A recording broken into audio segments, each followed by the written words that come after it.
Dimanche 1er mars 2020, bienvenue aux 20h sur LCA à la une ce soir. La 15e édition du Festival international des masques et des arts de Dédougou Festimar a démarré officiellement depuis hier dans la cité du Banqui. Le Festimar 2020 se tient sous le thème Masques, dialogue des cultures et cohésion sociale. Des masques venus de plusieurs pays se produisent au grand bonheur des populations.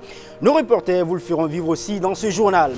Il avait été investi comme deuxième président par intérim de la Guinée-Bissau, mais son mandat n'aura duré que 48 heures.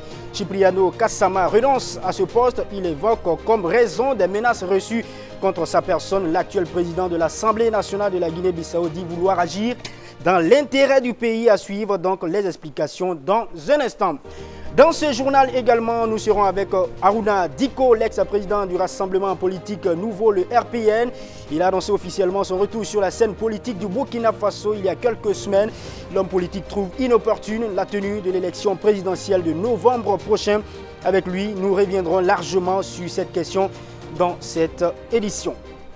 Bonsoir à tous, vous êtes sur la chaîne africaine de télévision.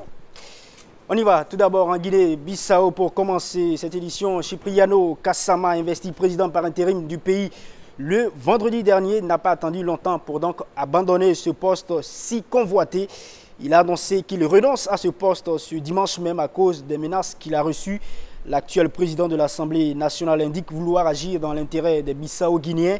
On vous le rappelle, Cipriano Kassama avait été choisi chef de l'État par intérim par 52 députés du PAIJC et le parti qui conteste justement les résultats de la dernière présidentielle et l'élection annoncée d'Oumarou Sissoko Embalo. Oumarou Sissoko Embalo justement qui n'a pas attendu que soit réglé le contentieux post-électoral pour se faire investir comme président du pays et même désigner déjà un premier ministre. Dans l'actualité également au Burkina Faso, les choses se précisent un peu plus pour les élections de novembre prochain pour le parti de Blaise Compaoré. Eh bien, la directive, portant modalités et critères de désignation du candidat du CDP à l'élection présidentielle de 2020 a été adoptée par acclamation par 89 membres. Ces membres étaient présents à la réunion du bureau exécutif national hier samedi à Ouagadougou. Comme autre critère pour postuler, il faudrait donc être un militant actif du CDP disposant de sa carte et bien sûr à jour de ses cotisations. À cela s'ajoute la somme de 2 millions de francs CFA. Le choix du candidat de l'ex-parti au pouvoir se fera donc le 21 mars 2020. Restons dans le sillage des partis politiques au Faso. L'Union pour le progrès et le changement UPC célèbre ses 10 ans d'existence. À l'occasion de cet anniversaire, un panel est initié sous le thème contribution de l'UPC, sous le thème bien sûr l'ancrage démocratique et la bonne gouvernance au Burkina Faso. Avec cette thématique, il s'agissait en clair de permettre aux participants de mieux cerner le rôle qu'a joué l'UPC sur la scène politique burkinabé, un rôle selon le parti qui est marqué par l'insurrection populaire d'octobre 2014 et les élections de 2015. Découvrons la suite avec Alain Koulibaly et Achille Ouedraogo. C'est un cours d'histoire qui est ici dispensé par le docteur Boniface Sommet sur la contribution de l'Union pour le progrès et le changement UPC à l'ancrage démocratique et à la bonne gouvernance au Burkina Faso. Le parti du Lion a 10 ans d'existence et c'est le lieu de faire un bilan des actions menées jusqu'alors. L'idée d'un pouvoir à vie qui était permanente, qui se voulait et qui se dessinait davantage à travers la mise en place d'un Sénat. Immédiatement, l'opposition politique du Burkina a perçu le danger. L'UPC a pris la tête de cette lutte-là. Les Burkinabés y ont adhéré et ainsi la mise en place du Sénat, voulu par le CDP, a été donc un échec. Si l'insurrection populaire a eu lieu, il faut le rappeler et bien le dire, c'est à travers cette lutte-là menée par l'UPC, à laquelle la société civile s'est jointe petit à petit, c'est cet échec de la mise en place du Sénat qui a donné des ailes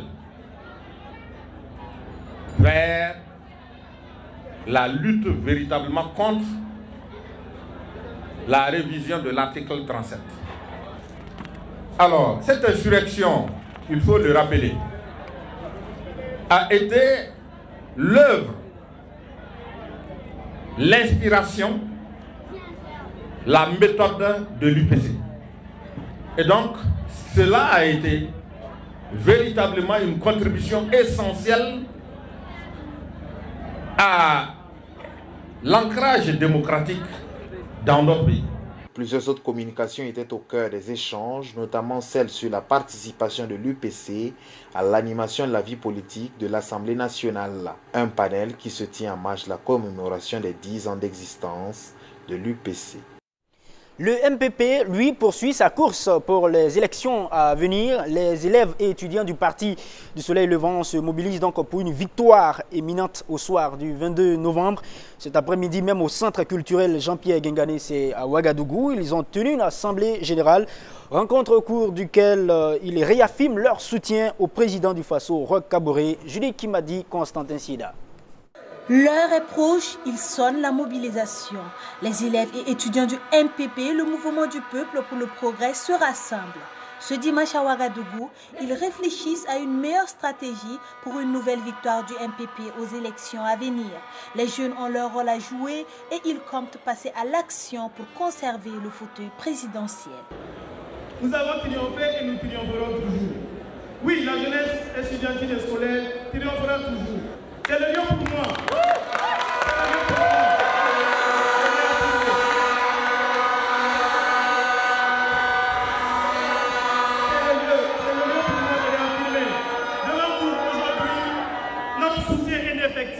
Notre engagement viscéral est irréprochable au MPP. Notre soutien indéfectible et inconditionnel au président Roch Kaboré et à tout son gouvernement pour un avenir radieux pour notre peuple. Le MPP est en mouvement et avec le soutien des jeunes et des femmes, le parti au pouvoir restera imbattable. Foi du président par intérim du parti, Simon Compaoré. La salle Jean-Pierre Guingané est devenue petite ce soir. Et ça, c'est un avant-goût. Et ça voudrait dire simplement une seule chose. Nous avons la capacité encore, malgré les épreuves que nous avons traversées et continuons de traverser, nous avons encore la capacité de mobiliser et d'aller au front, de combattre et de gagner les combats que nous engageons. En tout cas, les jeunes nous ont permis de voir ce soir. Nous leur disons merci. Avec les jeunes, avec les femmes, on voyage loin.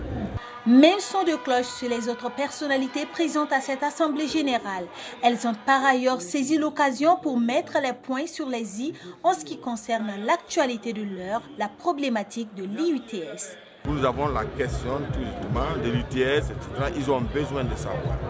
Donc nous avons participé à une convention très relevée avec une mobilisation exceptionnelle donc, de ces élèves étudiants donc, de la zone de Ouagadougou d'abord et également des interventions pertinentes donc, qui ont permis donc, de ragaillarder et de rassurer les uns et les autres qui, quand ils vont retourner dans leurs universités, dans leurs lycées, dans leurs collèges, vont apporter donc l'information juste. Nous avons besoin de passer l'information, nous avons besoin de communiquer l'information juste et bonne. Donc c'était l'occasion pour nous aujourd'hui de donner la vraie explication et attendre aussi en retour leurs préoccupations et leurs inquiétudes. Et c'est ce dont nous avons discuté. Mais le plus important aujourd'hui, c'est de savoir que les élèves et étudiants sont sortis réagardis et eux aussi, à leur tour, ils pourront expliquer ce qu'aujourd'hui nous vivons, le contexte social avec l'UTS que nous savons tous, le contexte des personnes déplacées internes, le contexte d'insécurité et tout. Donc nous avons discuté, eux aussi à leur retour, ils sauront quoi dire quand il y aura les grands débats. Cette assemblée générale rentre également dans le cadre des préparatifs du 3e congrès ordinaire du MPP qui se tiendra les 6 et 7 mars prochains à Ouagadougou.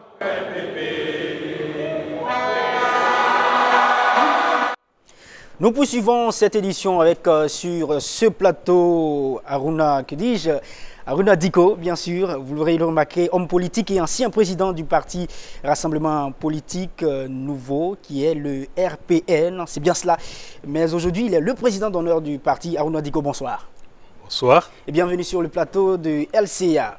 Alors tout de suite, près de 10 ans d'absence sur la scène politique du pays, des hommes intègres, qu'est-ce qui a justifié donc ce retour après donc, ce long moment d'absence? Bon, il faut se dire d'abord que pourquoi j'avais quitté la scène politique bien sûr, avant de revenir, et pourquoi même j'étais venu sur la scène politique avant de quitter. Donc ça va être un peu plus judicieux de rappeler cela. Bien sûr. Puisque en 2005, moi je suis d'une formation syndicale, je suis syndicaliste de formation, donc je regardais le terrain politique de loin. Mais en 2005, il y a eu deux contextes qui ont fait que je me suis lancé en politique. C'est-à-dire que quand Laurent Badot, le professeur Laurent Badot, avec son obus et M. Paré, avait pris 30 millions avec le président Blaise Compaoré, bon, ils essaient de justifier, ça avait défrayé la chronique. Je lui ai dit, mais ça, ce n'est pas tout à fait correct pour... parce que la politique, c'est quand même quelque chose de noble. Donc, et il y avait le président de l'ADF-RDA à l'époque qui avait été désigné chef de file de l'opposition. Le premier chef de file de l'opposition dans ce pays, c'est Maître Gilbert Ouedraogo. Donc il a démissionné pour aller soutenir la candidature du président Blaise Compaoré. Donc je dis, donc là, il y a quelque chose qui ne va pas. Donc je suis syndicaliste, je vais me essayer en politique. Je suis rentré pour essayer de faire la politique comme je le conçois. Et parce que c'est la gestion saine des états de l'affaire de l'État, des affaires de l'État. Donc je suis venu et j'ai proposé beaucoup de choses. Et finalement, en 2014-2015, j'étais obligé, juste en 2015, j'étais obligé de quitter parce que je m'étais rendu compte que les gens ne m'écoutaient pas et les gens étaient préoccupés par autre chose que la politique elle-même. Donc ce qui m'a fait reculer. Mais dans 3 points de vue, l'histoire m'a donné raison. Et comme je suis un citoyen burkinabé, et je vois que le pays est en train de sombrer encore. Et c'est là que je me suis dit, cette année, je vais revenir de façon non partisane, mais de façon citoyenne, parce que tous les citoyens ont le droit de faire la politique. Tous citoyens, vous et moi, nous avons le droit de faire la politique, sans être obligés d'appartenir à un parti politique. Et donc c'est ça qui fait que je reviens en politique, pour dire, et je le dis à la conférence de presse, même s'il faut que l'histoire me donne tort, je viens dire, au moins, c'est mon droit de venir dire ce que je pense. Parce que le pays va mal et je n'ai pas le droit de me taire. Et je veux venir contribuer. Justement, vous l'évoquiez lors de cette conférence de presse, vous avez fait une déclaration surprenante pour certaines personnes. Vous avez évoqué la question de l'élection présidentielle, où vous avez jugé qu'elle était inopportune, alors que l'enrôlement des électeurs avait été lancé depuis Dédougou avec le Premier ministre lui-même. Qu'est-ce qui a justifié donc cette prise de position-là? Il y a beaucoup d'éléments. Je prends par exemple le rapport de la CENI, le rapport d'étude sur l'étude de la CENI, sur la faisabilité du vote des personnes déplacées internes. Et donc quand vous voyez ça, c'est édifiant et ça fait peur. Il y a plusieurs régions, c'est-à-dire des provinces de certaines régions, il y a 22 provinces où la CENI ne peut pas mettre le pied. Alors que c'est la CENI qui a l'organe qui organise et supervise les élections. Contrairement à ce que beaucoup de gens pensent, ce n'est pas le gouvernement qui organise les élections. C'est la CENI qui organise et supervise les élections. Bien sûr. Dans le rapport de la CENI, on dit qu'il ne peut pas aller dans certaines régions, dans certaines provinces, dans certaines localités. Et comment ils vont aller organiser des élections? Et c'est ce qui me fait dire, comme c'est un rapport de la CENI, je me suis sorti pour m'adresser à la CENI. Vous qui devez organiser les élections, je dis, vous ne pouvez pas organiser les élections avant que le pays ne recouvre l'intégrité de son territoire. Puisque quand on a fixé la date, Ça, c'est une prérogative du gouvernement de fixer la date. La date est fixée, la période est connue. C'est le gouvernement qui donne maintenant une date fixe, précise pour cela. Le gouvernement a donné la date et les gens sont tout de suite lancés en pré-campagne. Je dis ce n'est pas sérieux. Et c'est là que je me suis adressé, c'est principalement à la CENI. D'accord. Mais justement, si justement les élections ne se tiennent pas le 22 novembre comme on le disait tout à l'heure, cela voudrait dire qu'on prolonge tout nettement le mandat de Roch Kaboré sous notre entendement. Ah, c'est votre entendement, puisque j'ai entendu les politiciens aussi dire ça, les acteurs de partis et associations politiques qui disent ça. Si c'est votre entendement, je ne suis donc pas le seul alors à le dire ainsi. Ah, si vous, bon, je vous indique la Constitution, vous allez voir dans la Constitution ce qui peut se passer. Puisque ce n'est pas un débat entre les partis politiques et moi. Justement, que dit en substance la Constitution? Les partis politiques qui disent ça, ils n'ont qu'à consulter la Constitution. La Constitution est claire dessus. Ce n'est pas à moi de dire. Je ne dis pas moi des choses, hein, je ne fais que me référer dans les passages des dispositions de texte. Et ce que les gens ne comprennent pas, les gens se disent, non, c'est Diko, il est là encore, il veut dire. Je ne fais que répéter et rappeler les dispositions de la Constitution et des lois. D'accord. D'accord. Donc, si, disons, si on vous suit dans votre logique sans élection du 22 novembre, donc, on le disait, donc, quelle alternative dans l'immédiat vous allez proposer? Si le 22, justement, il n'y a pas d'élection et qu'on se fie, on va dire, à la Constitution, dans l'alternative dans l'immédiat, qu'est-ce qu'on c'est ce que je propose depuis très longtemps. On doit s'asseoir d'abord pour régler les problèmes du pays avant d'aller aux élections. Si on doit faire des élections, c'est dans un pays normal. Le Burkina n'est pas un pays normal aujourd'hui. Vous voulez faire des élections comment? Comment? D'accord. Ce que je veux savoir, ce n'est pas un débat, moi je ne fais que dire ce que je pense et ce que j'ai lu. Mais si des gens veulent en faire une polémique, ce n'est pas mon intention. Mais je dis, c'est un droit citoyen que j'ai de dire, d'exprimer mon opinion. Et pourtant, certaines personnes aussi disent que même si c'est une poignée d'électeurs, les élections auront bel et bien lieu. Je parle démocratie, je parle droit. Si eux disent ça, ça n'engage qu'eux. Ce n'est pas du droit, ce n'est pas de la démocratie. D'accord, on va évoluer. Vous avez suivi tout à l'heure dans ce journal, on a ouvert justement le journal avec les partis politiques qui, on m'a dit, ont commencé à battre, entre guillemets, leur campagne. On a vu d'abord le MPP, le CDP, bien sûr l'UPC. Est-ce que vous pensez que votre message est entendu ou bien on fait carrément, les gens vous ignorent parce que vous avancez pour le bien fondé du pays, comme vous le dites si bien? Je ne suis pas naïf. Quand je venais, je savais très bien qu'ils ne vont pas écouter parce qu'ils l'ont fait déjà en 2014-2015. Ils ne vont pas écouter parce que ce n'est pas leur intérêt. Leur intérêt, ce n'est pas le pays, la gestion du pays, la gestion saine du pays. Mais eux, ils veulent autre chose qui n'est pas de la politique. Contrairement à ce que les gens pensent, la politique, là, c'est noble. C'est une activité très noble. Mais il y a beaucoup de gens qui sont venus, c'est pour galvauder la politique. Et c'est ça qui fait que je dis, je vais revenir, que les gens regarde le doigt, ou moi je montre quelque chose, que les gens regardent là où je montre, et non mon doigt. La réalité est qu'il y a aujourd'hui beaucoup de gens qui n'ont pas intérêt à ce que les élections ne se tiennent pas. Et pourquoi? Ils ont beaucoup de raisons, et comme ils ne sont pas devant moi, je vais leur dire. Mais dites, dès qu'ils vont vous entendre, ils vont vous suivre certainement. Ils vont aller répondre derrière. Je ne suis plus dans ça, je ne suis pas dans un débat inutile. C'est un débat stérile. Si vous, journalistes, vous pouvez faire venir des gens qui ont la même idée que vous, sur le même plateau que moi, on va en débattre et vos téléspectateurs vont nous suivre. D'accord. Ils vont comprendre. Ok. On le sait, hein, Aruna Diko, vous contribuez énormément au débat, bien sûr au Burkina Faso, et bien sûr à la perfection des lois qui organisent les élections. Mais il reste tout de même que vous n'avez jamais été élu au sein de vous, votre parti. Jusqu'à aujourd'hui, vous êtes le président d'honneur du parti. Qu'est-ce qui justifie cela? Je ne suis pas président d'honneur. Je me suis retiré de la politique partisane depuis 2015. D'accord. Je dis, je reviens cette fois-ci de façon citoyenne. Maintenant, quant à mon élection, je l'avais dit à l'époque quand j'étais au devant du RPN, pour être élu, on sait comment ça se fait, ce n'est pas mon idée, ce n'est pas ma vocation.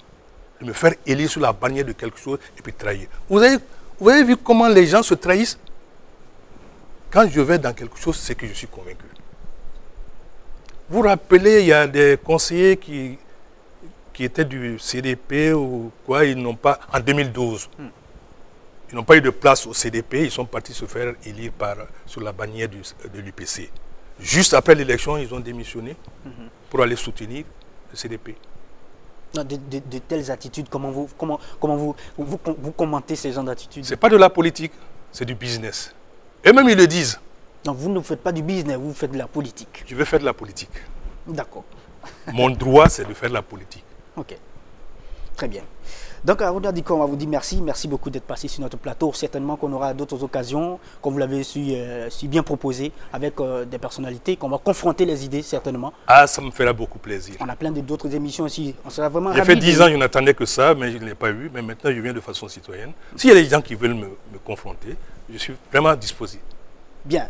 Vous êtes vraiment disposé, donc c'est sur ces mots qu'on va vous dire merci, madame, monsieur. Je vous le rappelle, nous étions donc avec Aruna Diko, le désormais président d'honneur. Attention, il a signifié tout à l'heure, il n'est plus président d'honneur, il s'est donc retiré du parti. Voilà.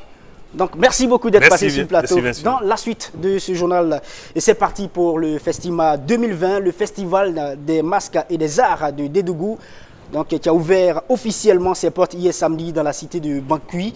Eh bien, pendant 8 jours, les festivaliers venus donc, de plusieurs horizons auront droit à des danses de masques. En tout cas, si vous pouvez, faites-y un tour là-bas à Dédougou pour découvrir donc, ces masques. Mais avant, Gilles Dasda et Bassirou Savadogo nous font vivre cet événement. Telle une vague parcourant l'océan, les fibres du masque sénégalais ondoient lorsque celui-ci entre en danse. Et le public est tout simplement conquis. Et sur cette même scène, les masques petits et grands, venus de la région de la boucle du Mouhoun, se succèdent. Pirouettes et danses sont à l'ordre du jour. Nous sommes à la cérémonie d'ouverture du Festival des masques de Dédougou. Mais cette année, la fête porte un cachet particulier. Et le thème est là pour l'indiquer. Masque, dialogue des cultures et cohésion sociale. En effet, sur le plan socio-politique, la culture et le tourisme judicieusement exploités sont un facteur potentiel de paix, de développement et de promotion des valeurs éthiques communes à l'humanité. C'est pourquoi je me laisse séduire par cette initiative prise par les organisateurs du festival dans le contexte qui est le nôtre de participer à la recherche de solutions endogènes, tirées de notre culture nationale au péril qui s'appelote vivre ensemble. Sans présager des réflexions qui sortiront des panels, qui constitueront le statut du forum scientifique, l'une des activités phares de ce festival, je voudrais rassurer l'engagement de mon département ministériel à prêter une attention particulière aux recommandations qui en sortiront. Disons que le Festival 2020 est un réel défi.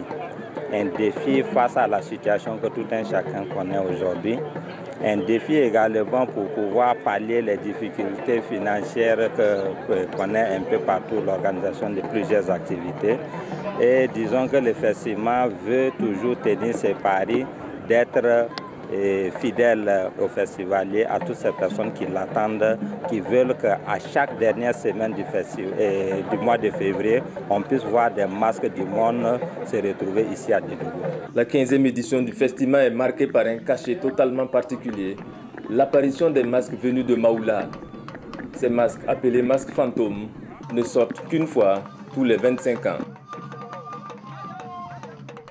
Parlant toujours de la culture ancestrale africaine, c'est une tradition. Chaque année, après les récoltes champêtres, une fête est organisée pour dire merci au man. Elle est appelée le Nabasga.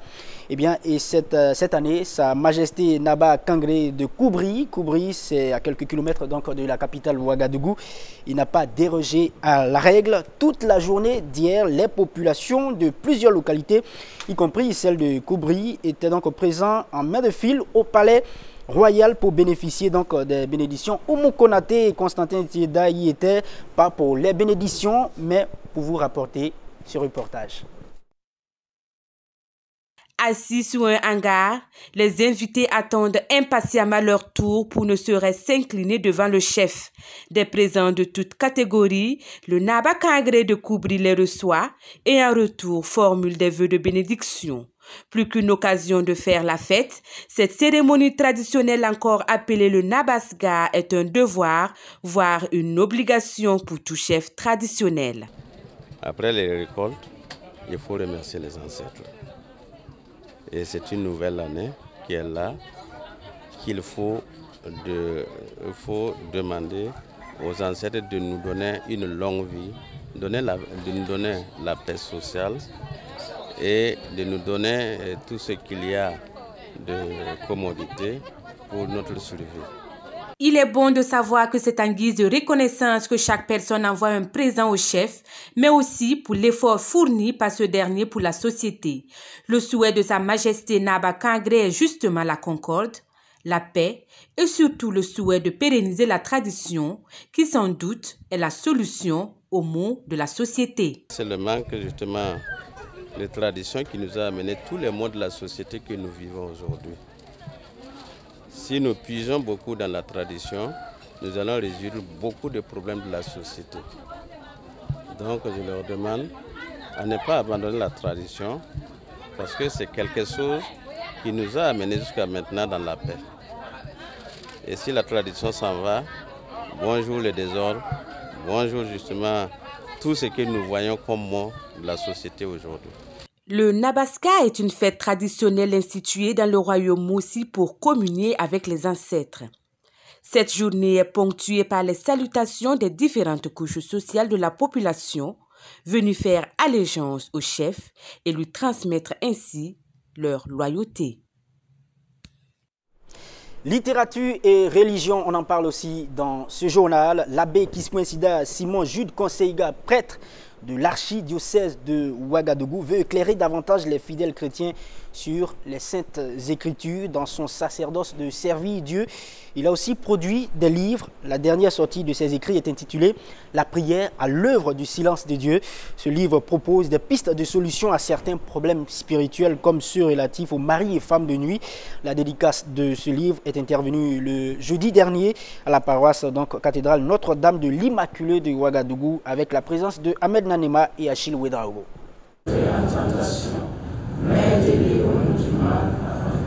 La prière à l'épreuve du silence de Dieu, tel est l'intitulé du nouvel ouvrage de 70 pages de l'écrivain, dont la plume guidée par l'Esprit Saint fait de l'homme une source d'exhortation et de fortification au profit des croyants gagnés par le désespoir face aux temps difficiles qu'ils traversent.